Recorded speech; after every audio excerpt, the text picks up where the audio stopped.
In this video, we're gonna talk a little bit about preparing for incense ceremony. Those of you who practice tea ceremony, who have a tea practice, a lot of these elements are very similar.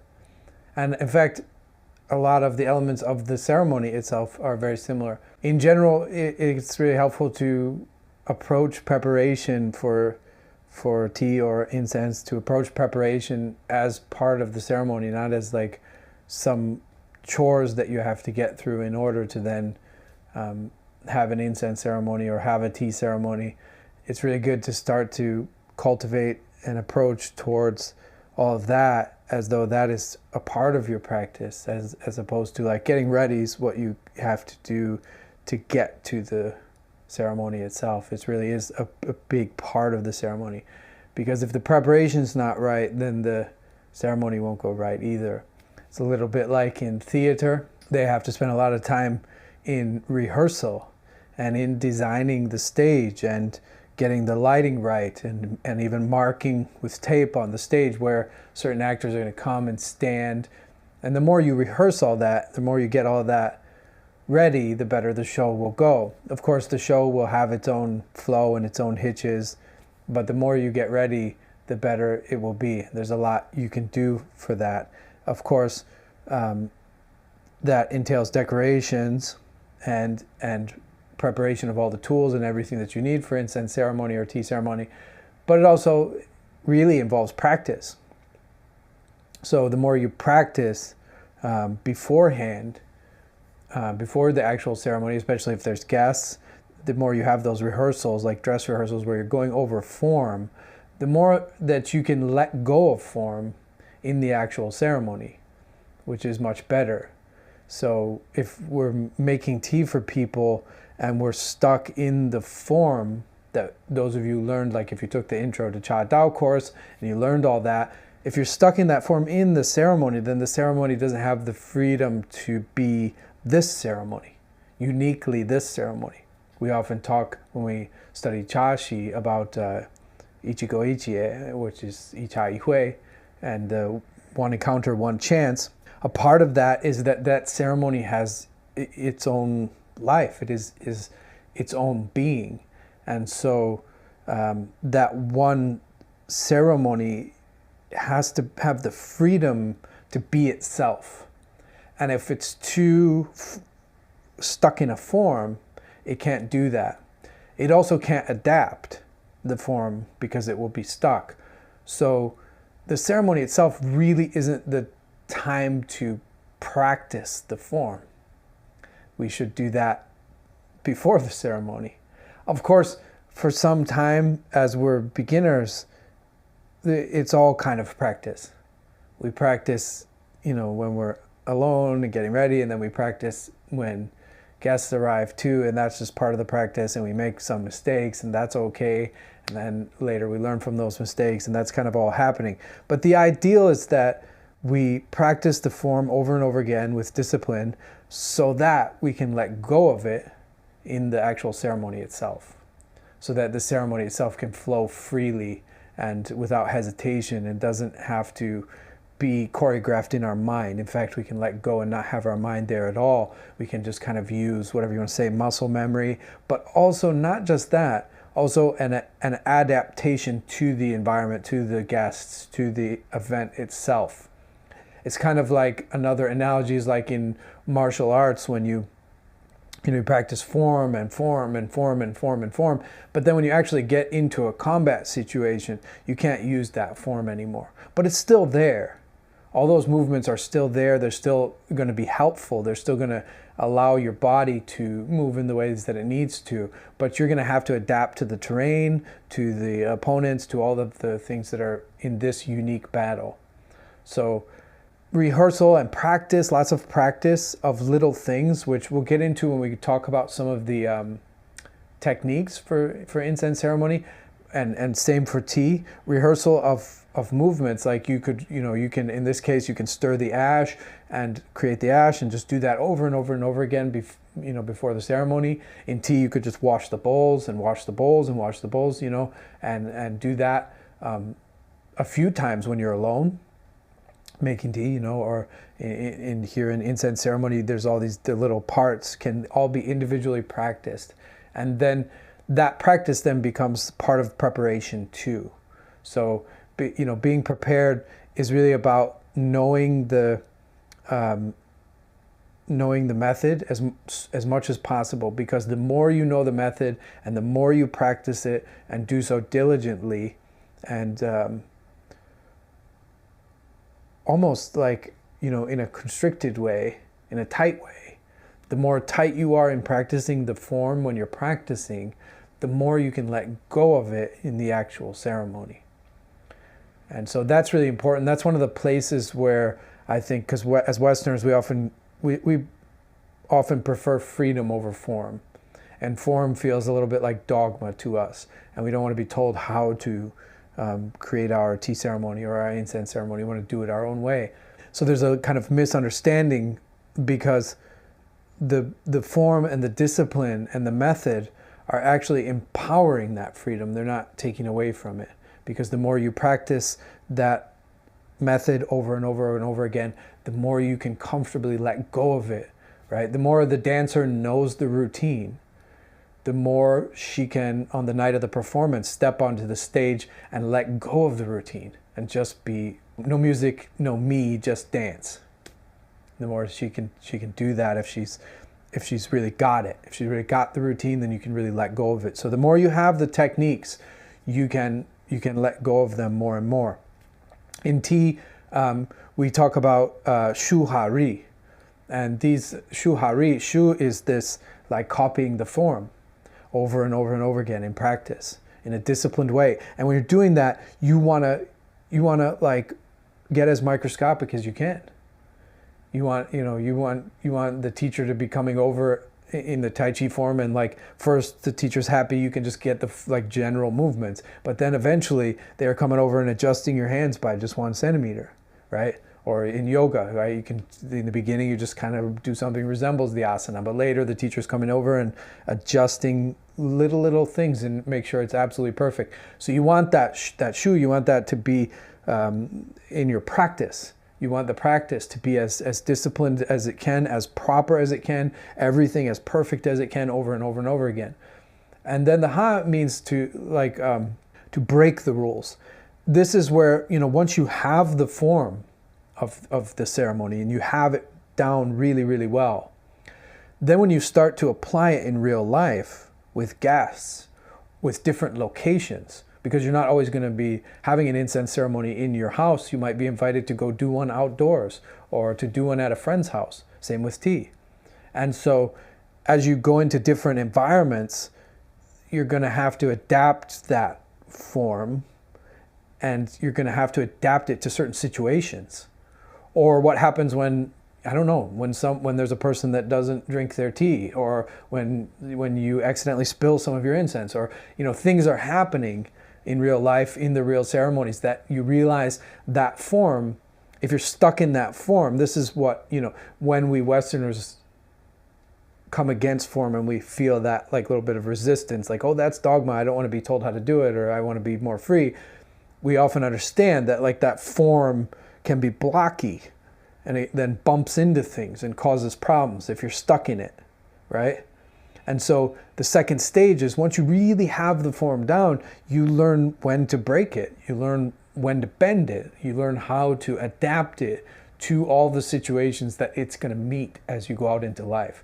So you practice and practice and practice, you have the form, and then you start to apply it, and you start to realize, wait a minute, you got to break this rule at this time. You got to do that, like, take a T rule, like the separating the space into right and left. And, sometimes you've got to break that though and take the right hand over or take the left hand over.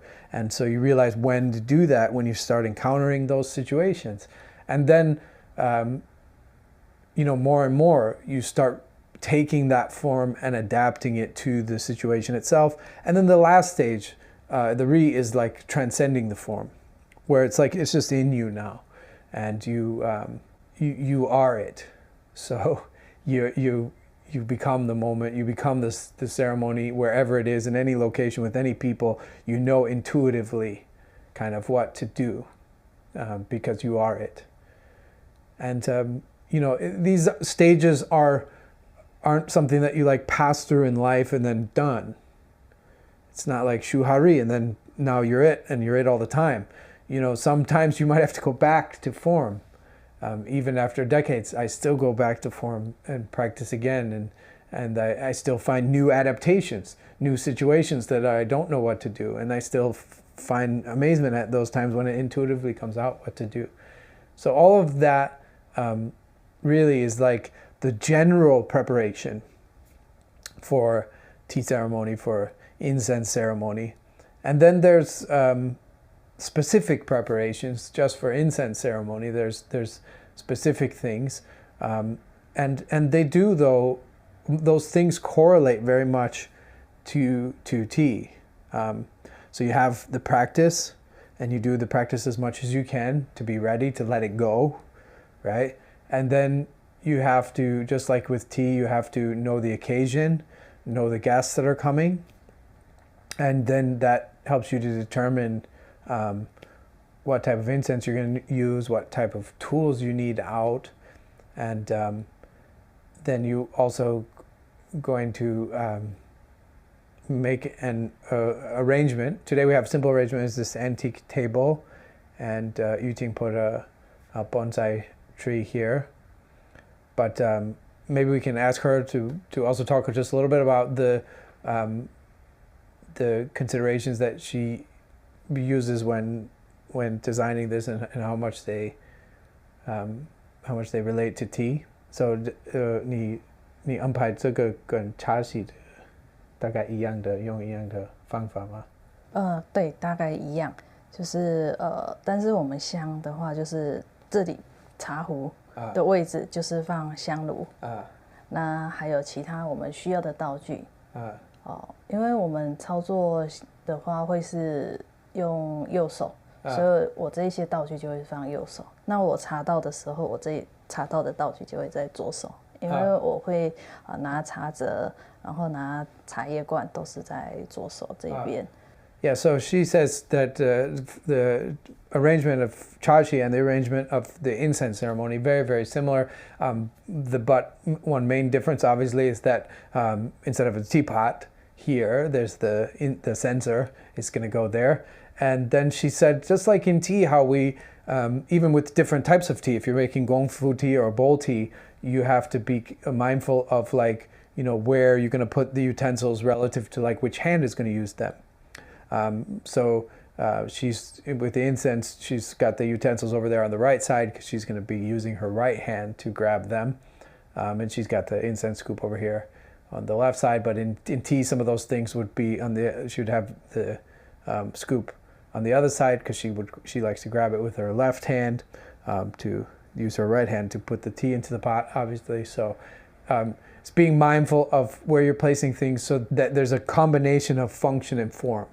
Just like with tea, as we go through the different methods of incense, you're going to realize that, like in tea, everything has a ceremonial significance, but also has practical significance. And that current runs also through incense ceremony. So as you prepare a chachi that's beautiful and is themed for I guess it's not a chachi, it's a incense shi, xiang shi, 可以说吗？对，香席。香席. So chachi is tea stage, incense stage is what we call the arrangement. And so just like the chachi, you have to think of form and function. You have to think of what it looks like, and how it resonates thematically with the occasion.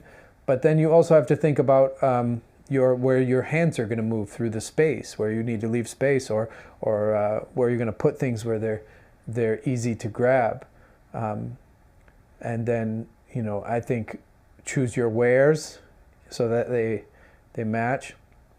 And before we started, when she was putting this here, she told me something that very much relates to tea, which is that the flowers or the plants should not take away from the incense. Just like in tea, we don't want powerful flowers that become the center of attention, and then when the center of attention should actually be the teapot. Today I think her xiangxi is mostly antiques. So she has an antique table, and even this panzai is sitting on a little old Ming plate that's broken and then been sanded. And it's kind of cool. And then her incense box looks like a antique too. 那个是古董吗？对，但是这个我是放香炭。Oh, so this incense box, so this is an incense box, an antique one, but she's put the charcoal that she's going to use today in it, which is cool. And because she has this scoop here for the incense. So she would put the incense on this scoop. And then, so that's the charcoal, which is right there next to the candle. We'll go over all the instruments in another video. And then it looks like she has a Song Dynasty flower vase, I think, for her utensils. 那是古董吗？对，这个是古董。Yeah, 宋朝的吗？应该是。对。So this is a Song Dynasty flower vase, which is really cool. And that brings us to actually another beautiful point that where tea and incense also meet is in what's called mitate, right? And my pronunciation might be really bad. My Japanese is poor, but mitate is like one of the treasures of a tea lover, which is using things, giving things a second life, using things that don't have anything to do with tea for tea, or like repurposing something. So finding like an old basket and using it for your charcoal, finding an old obi, like the belts for kimonos, and using that as a chabu, or in this case, using a flower vase as your utensil jar, or or an incense box for your charcoal, right? So using things, like repurposing things, and in this way, a lot of antiques can find a new life. And it's a really wonderful way to bring creativity into both tea ceremony and incense ceremony, where you just are in an antique shop and you find an old, I don't know, Master Tsai here has a really pretty, he has a tetsubin that he found it that way, or it broke, it has a hole through the bottom, and so he put a light bulb through it and made a lamp out of it. And now it's a really pretty lamp that shines the light in a unique way, and it's a tetsubin, so it's really cool. And there's ways of doing that all throughout, making the chashi or the xiangxi. The xiangxi is the incense stage. So, then she has a table. And I think because she chose an antique table, she then didn't choose such like a big or colorful cloth. The cloth is very subdued. And the censer that we're using is like the censer that we're going to have in our kit, this is a kind of mitate as well, because it's a tea jar. And so that's a mitate as well. We've taken tea jars and turned them into censers, right? So instead of buying a specific censer, they can be expensive as well, and especially when they're made for that, there's orders of magnitude more than a tea jar. So you take a tea jar and use it as your incense censer, and that's also really the same kind of spirit. Mitate is also kind of spirit. It doesn't just apply to objects. It actually applies to a lot of things. And when you get really advanced in your tea practice and your incense practice, this is also about it also applies to method. It's the way that we take old methods and make them new so that traditions stay alive. It's about knowing how to do that in that shu ha ri, that how to bend the method to suit the times as generations move forward.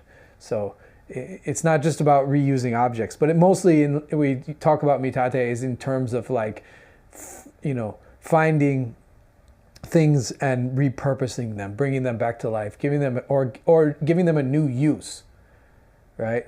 Something that they weren't used for before, they're used for now. And that's really special. And so almost everything here is mitate, because we have this center is that, and this old table probably originally wasn't for incense. It was just a table. Probably this one on a kang, which is like a high chair you may have seen. It's like a big wood kind of sofa almost, and usually there was a table between the two seats between the two people that could sit on it, and then tea and other things could be put on it. It looks like maybe it's one of those kinds of tables, possibly, but it's been repurposed. So just like tea, we have to start also with cleaning. So we clean the space, and Yuting was saying earlier how it's very important that we wash our hands. 洗手很重要啊。为什么？因为香的气味非常的细致。然后我们如果手上是有乳液，或者是有香皂的味道，那它会影响我们后面那个，我们会操作这个手会握在这上面，那香气会在炉的上面，那我们闻的时候就会一直闻到手的味道。Yes. So washing the hands is really, really important because, and be careful what you use to wash your hands as well, because aloes wood is very subtle. It's very, very, very subtle. It's very smooth and subtle. And she mentioned in her introduction that one of the powers of aloes wood is that it also can draw you into quiet space, just like tea. But I think tea has both tea and aloes wood travel down to very subtle levels that you can follow them down to. And as you follow them, you get more and more quiet. You have to get to those subtle levels of like the energy of a tea or the energy of an incense, not just the way it smells. You can follow the way it smells just like a tea. You can follow the way it smells all the way down into the way it feels in your body and the energy that it's doing, and into very, very, very subtle levels. But I feel like tea maybe starts more gross and goes all the way down to subtle. Aloes wood can start a little bit more subtle. In fact, a really cool experiment that you can do with aloes wood, especially if you have like a stick of aloes wood. I wouldn't do this with a formal ceremony, but if you have a stick of aloes wood, you can light it and then just do an experiment. Like, even if no one's around, you'll look a little silly, but it's an interesting experience. It's really a powerful experience. If you start talking and you just like start like, oh, look over there, and oh, there's some calligraphy right there, it's red, and you start talking, you'll lose connection to the incense. You won't smell anything. And then the moment you stop and calm down a little bit, there it is. Very strong. Like if your mind is moving, it's like you can't smell it at all. It's almost really like an on off switch. It's an interesting experience. You should try it with a stick of aloes wood. It's a very amazing experience just to realize, what, there it's gone. Oh, there it is. There it's gone. It's like a switch. If your mind's moving, you can't get it. So it's very subtle. So if our hands have any fragrance, and that includes from the soap that we use to wash our hands, so you have to be really careful with that. I'll ask her in a minute what she uses. But you have to be really careful, because then when you hold the censer, you could get that fragrance onto the censer, so you not only influence your ability to connect to the incense as you're holding it, but you'll also then maybe rub that fragrance onto the censer, and as the censer passes, whether you're a guest or the host, actually, you could influence all of that. So I suppose this is something similar. Those of you who have taken the other courses, you know that we talked about how to be a guest, and one of the ways that we'd be a guest for a tea ceremony is to not wear any fragrances, right? Like essential oils or shampoo, freshly washed hair, or perfume or cologne, because then we sit down and then we influence the person next to us and their ability to connect to the aroma of tea. So that applies. All that applies also to an incense ceremony as well. So we tried to make sure, at least as hosts, knowing how to be a guest. Remember, it doesn't mean you get to judge your guests, because they might not know. So, but you try your best. So I'll ask actually both those questions that I want to ask her now. The first is what she uses to wash your hands. So 你用什么？你自己用什么洗手？因为很多香皂有味道。对。那我们是有学生他们自己在做香皂，然后是没有味道的。是。所以我们会用他做的香皂。那如果说没有的时候，我们就是清水，多洗几次。She said here they have a special soap made by a student and that soap has no any oils or fragrances, so it can clean really well. She said if she's in a situation where that soap's not available, a soap like that, so if you can find a soap like that has no fragrance at all, then that's really actually a good advice for tea as well. All of that, I think. So that's a good idea. Like, it's good to have some soap like that for tea ceremony as well, I think. But if you can't find soap like that, she said just use clean water and maybe wash a little bit longer. But you just use plain water, pure water. So I have a feeling I know what the answer is going to be, but I'm going to ask her what to do then if one of your guests shows up with stinky hands. 然后如果你的客人来，他们不懂，然后他们的手有味道，这是没办法啊。我们会因为里面你不要跟他们讲，是不是？我会跟他们说，在他们来之前，他们跟我说，我想去你那里品香，我会跟他们说，那你们来之后，你们来的时候不可以喷香水，不可以喷很香的，对，会没有办法闻，然后来之后要洗手。So she says if she can, and she knows that there's going to be a formal incense ceremony, this is one of the things she'll tell her guests beforehand is to, as I just mentioned, before they come, no perfumes or colognes or essential oils or stinky shampoos or anything. But she'll also tell them basically what we've told you, to wash their hands, make sure they're really clean and don't smell. So she'll try and maybe protect the whole ceremony for the benefit of everybody by politely try to arrange that, as much of that beforehand, which can apply to tea. You often find yourself in situations where you can't control that, and then you just got to do your best. But it can be helpful in tea also to, if you know you're having tea ceremony, to explain some things to your guests before they come. So that's one thing. So then on the time of, we have to very much in the same way of tea, right? Cha Dao is 80% cleaning, so we clean the space. She cleans and prepares all of her tools. She talks about this a lot. Make sure the tools are all very, very clean and ready to be used.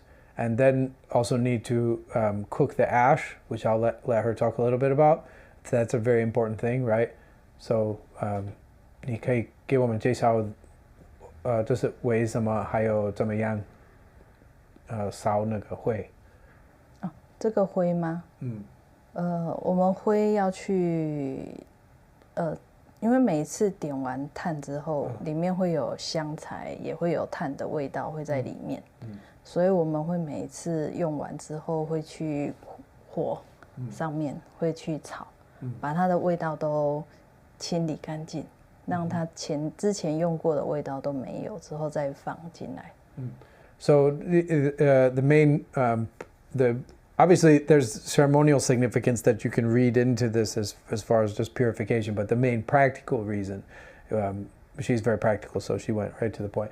The practical reason for cleaning the ash is because in the previous ceremony, you will have buried, when we learn the method you're going to see, we're going to take little pieces of charcoal and we're going to bury them in the ash. That's where the heat comes from to roast the incense, because in this traditional incense ceremony, there's no smoke. We'll talk more about that, right? There are two basic types of incense, and we'll get into that, right? There's the incense with smoke, and there's roasting incense.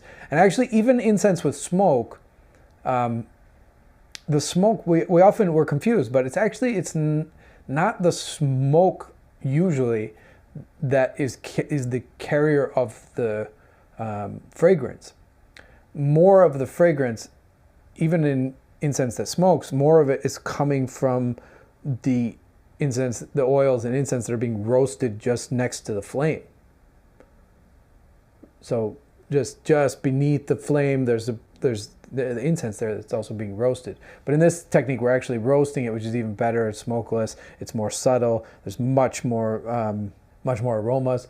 So that piece of charcoal, though, there'll be remnants of it in the center of the ash. There'll be pieces of the little pieces of the charcoal. There could also be pieces of incense 香也会在里面，有时候啊。有时候会弄不干净。Yeah, so sometimes you because it's especially you're using little flakes, you didn't clean it, so there's little pieces of incense, there's little pieces of charcoal, so we have to cook the ash really thoroughly and sift it, cook and sift it to the cooking basically burns up all those little pieces of charcoal and turns them into ash, and the sifting gets out any little bits.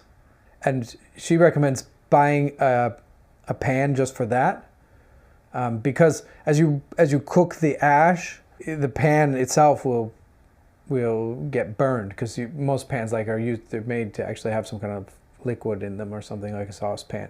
But you just get a cheap saucepan that you don't mind that it could eventually just also get broken or crack or something.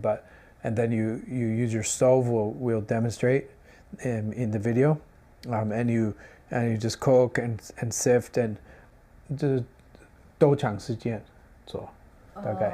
炒这个灰大概要15分钟到20分钟，火要很大。So she says around 15 to 20 minutes with a very high flame. That's enough. Very high flame, 15-20 minutes, and you'll get to a place where you really cook the ash, and then you can sift it. Afterwards, you want a really fine sifter to catch any little bits that are in there. And 你看它知道它好了吗？会，它会里面如果有杂质的话。它会变红色的，因为很热，所以它会变红色的火光。还有我们在炒的那个锅子，炒很热的时候，你靠近，它会有一个香味，不是很多的味道，而是一个的味道，只剩一个的味道，那就是表示说它已经 OK 了，我可以收起来。Okay, so she said first of all, as you turn that heat really high up. And after enough time, the like those little bits of charcoal or incense that are there in the ash, you'll see them. Because they'll start burning because it's really hot, and so they'll be red, and you'll see those little red bits like flashing like little embers all throughout as you mix it. And so any little pieces of charcoal or incense, they'll burn, they'll turn red, and so you'll see that orange red, those embers. And so when all those go out, then that's a sign that the ash is done. Also, she said when you get close to it and you smell it, it should have one smell, not many smells. Like if it's still got pieces of charcoal or incense, it'll smell complex, and you want it to have just one like even, very smooth smell throughout all of it, and then you know that it's done, and then you just let it cool down. So this is obviously something you have to prepare for beforehand. And then she would clean, and then again choose all of the instruments she needs and the decorations, and of course that'll depend on how many guests you have, on what kind of incense you're going to make, and all of those things will go into this is where, just like Chashi, the Shangxi is a free place of free creativity. You can use your creativity to design whatever you want, something simple like a bonsai plant or flowers or a nice cloth, and depending where you're going to sit and at what table and how many guests there are, and all of those things will be relevant. And this is also a beautiful place for all that mitate to come in, that using flower vase for your incense, using a tea jar as your censer, using a broken plate as the rest for your plant, and using the incense box for charcoal, and making sure all of that is there. And then she often talks about once all your tools are prepared and ready and in the right place, that also can create that sense of freedom that I spoke about earlier, where you can let go of form. When all your tools are organized and they're all in the right place and you know where they are, your work flows a lot better, right? So you see people who do creative work, often, not always, some take a more chaotic approach, but often you'll see, like in a wood shop or an artist or something, their space will be well organized, right? Or you go on YouTube and you look at even some of the videos that I watch to learn photography and videography.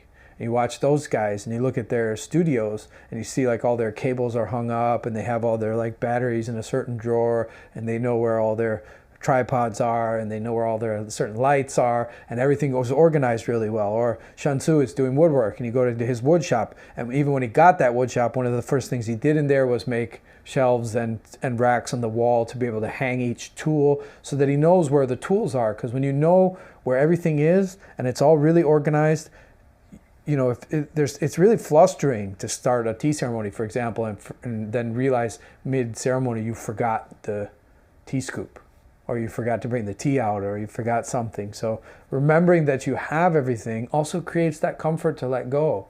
So it's really worth taking enough time to make sure that you have everything that you need really, and that it's all prepared and all out and ready to go. And then she often talks about men, you know, being prepared mentally and spiritually too, which is really just about calming down, and that we can all use our own method, breathing, a little meditation. She talked about stirring the ash, and that makes her calm. 所以你客人来的之前，你会就是做这样子啊，会给你比较安静。对。啊，你可以给我们看啊。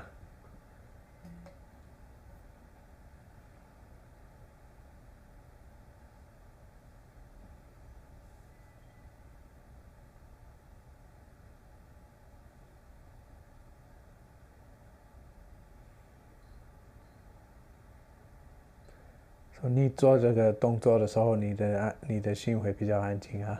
对，因为你看着它，然后它会越来越松，越松，然后你会慢慢的。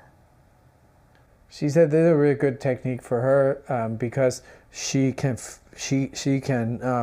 as she stirs the ash before the guests come, she can feel the ash relaxing, loosening up, and somehow feeling the ash loosen up as she stirs it helps her to loosen up and to relax and to and quiet down. But taking that little bit of time before a tea ceremony or an incense ceremony is really, really wonderful practice to make sure your heart is ready. The heart's really so important, more important than the teaware, more important than the tea, more important than the incense or the utensils is the heart of the one who's doing the preparation. Is such a strong influence, so it's really worth it. Finding a way for you to calm down. So if that's doing some breathing meditation, or take your chopsticks and stir the ash and feel the ash relax, and as you feel the ash relax, feel yourself relax, become more in your body, let go, and that's a good way to prepare before your guests come. Of course, then the final aspect of preparation is, of course, choosing the incense and slicing it. In the tea ceremony that Yuting teaches us, we don't slice the incense at the table in front of the guests. It's prepared beforehand, which I appreciate. So some people, though, they do slice the incense while the guests are there in front of them, but we like to have it ready beforehand. So those are both areas of preparation, but we'll do those in the next video. We'll talk about how to choose incense and how to slice it and get it ready for your incense ceremony. So we'll see you then.